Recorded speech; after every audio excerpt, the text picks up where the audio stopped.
నగర్ ప్రజలందరికీ నా హృదయపూర్వక నమస్కారాలు.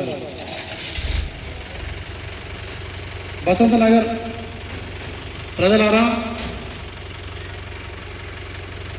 ఇప్పుడు బసంత నగర్లో సర్పంచ్ ఎన్నికలు జరుగుతున్నాయి. ఈ సర్పంచ్ ఎన్నికలలో బసంత నగర్ నుంచి నేను తువ్వ సతీష్ యాదవ్ సర్పంచ్ అభ్యర్థిగా పోటీ చేస్తున్నా. అందరికీ తెలిసిందే. నా వయసు 43-44 సంవత్సరాలు. నేను గత 23-22 సంవత్సరాల నుంచి రాజకీయాలలో పనిచేస్తున్నా. నేను ఇంచుమించు 2-3 పార్టీలు చూశాను.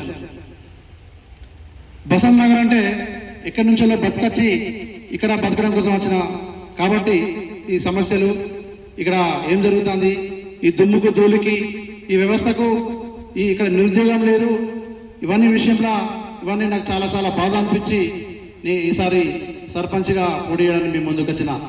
అయ్యా ప్రజలారా, మరి బసనార్లో ఏం చేశానంటే దాదాపు 2006లో ఇదే గ్రామ పంచాయతీ కార్డు ఇక్కడే రేషన్ కార్డుల కోసం ఆమరణ నిరాహార దీక్ష చేసిన, రేషన్ కార్డులు ఇప్పించిన.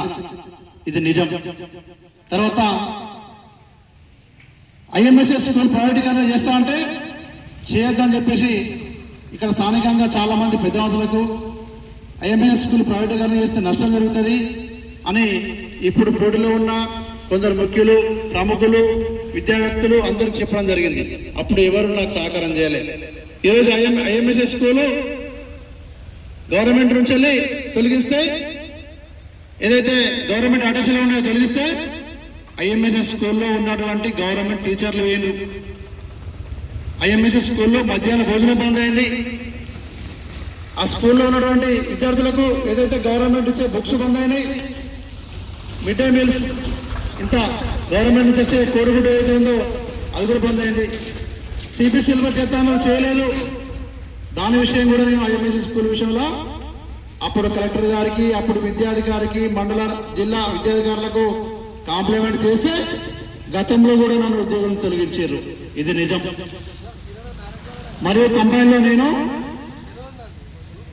ఓటును చైతన్యం చేసే భాగంగా మన మద్యాన్ని బాంస కావద్దు, నేను నా ఓటు అమ్ముకోకుండా ఓటు వేస్తానని చైతన్యం చేశాను, మౌన పోరాటం చేశాను. ఇది ప్రజలందరూ తెలుసు. మరియు సంవత్సరం క్రితం నుంచెల్లే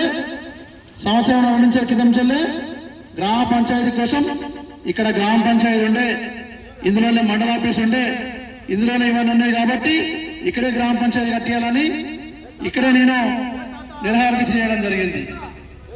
మరియు ఇక్కడే నేను ఇక్కడ నుంచి చలో కలెక్టర్ అని నేను సైకిల్ యాత్ర నా గ్రామ పంచాయతీ భవనం నిర్మించాలి, అది ఇక్కడే నిర్మించాలి అని కలెక్టర్ కాంగ్రెస్ పార్టీలో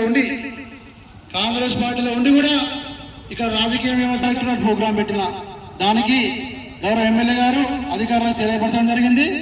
గౌరవ కలెక్టర్ గారు అధికారుల వాటికి వచ్చి ముగ్గుకోవడం జరిగింది. ఇది నిజం. ఇక్కడ ఇప్పుడు ఆరుగురం మేము ముందు సర్పంచ్గా పోటీ చేస్తూ వస్తున్నాం కదా. మరి మేము ఆరుగురం ఇదే ప్రజా పోరాటంలో గెలిచినా ఓడిపోయినా ప్రజలకు సేవ చేస్తాను ఉండాలని కోరుకుంటున్నా. మరి ముఖ్యంగా ఇప్పుడు నేను కాంగ్రెస్ పార్టీ అంటున్నారు కదా. మరి ఇప్పుడున్న పోటీలో ఉన్న నా అన్నలు, పోటీలో ఉన్న అర్థం చేసుకోవాలి.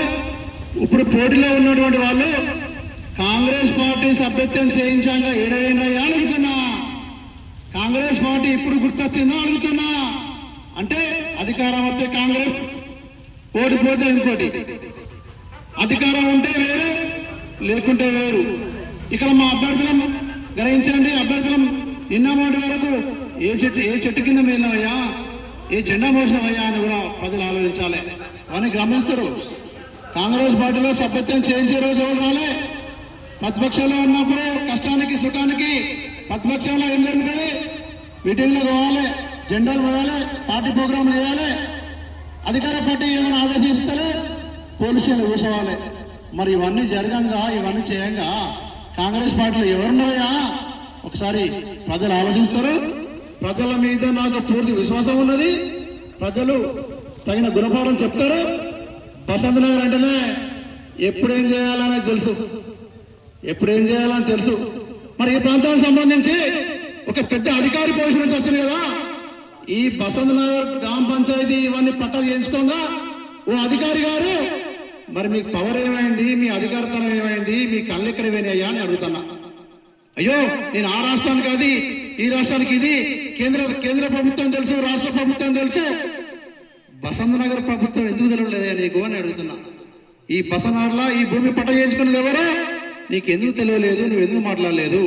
ఇవాళ సర్పంచ్ కాగానే ఊళ్ళోకి వచ్చి తర్వాత బిజినెస్ చేసుకుంటారు. సర్పంచ్ కావాలన్నా ప్రజా పోరాటంలో నేను సైతం అంటూ రేషన్ కార్డు కోసం కావచ్చు, ఐఎంఎస్ఎస్ స్కూల్ కోసం కావచ్చు, గ్రామ పంచాయతీ కోసం కావచ్చు, మౌన పోరాటం ప్రజల సమస్యల పట్ల నేను ఉంటాను. అందుకోసమే ప్రజలారా మీకు ఎక్కువ చెప్పలేను. ఈసారి నేను బ్యాటు గుర్తు నుంచి బసన సర్పంచ్గా పొడి చేస్తున్నా. బ్యాటు గుర్తు పైన ఓటు వేసి నన్ను గెలిపియాలి. నాదొక చిన్న రిక్వెస్ట్, తప్పుగా అనుకోవద్దు. ఇవాళ లక్షలు పెడితే ఆ లక్షలు ఎక్కడి నుంచి తీసుకుంటామో మీరు ఆలోచించాలి. ఇప్పుడున్న పరిస్థితులలో ఓటుకు 1000, 2000, 5000, 3000 ఇస్తున్నామంటే మాకు ఎంత లాభం ఉంటే మేము ఇస్తామో అది కూడా మీరు గ్రహించాలి. మా బ్యాక్గ్రౌండ్ ఏంది, మా పుట్టవరం ఏంది మీకు తెలుసు, మా అందరిది. మంచి ఏందో చెడు ఏందో కూడా తెలుసు.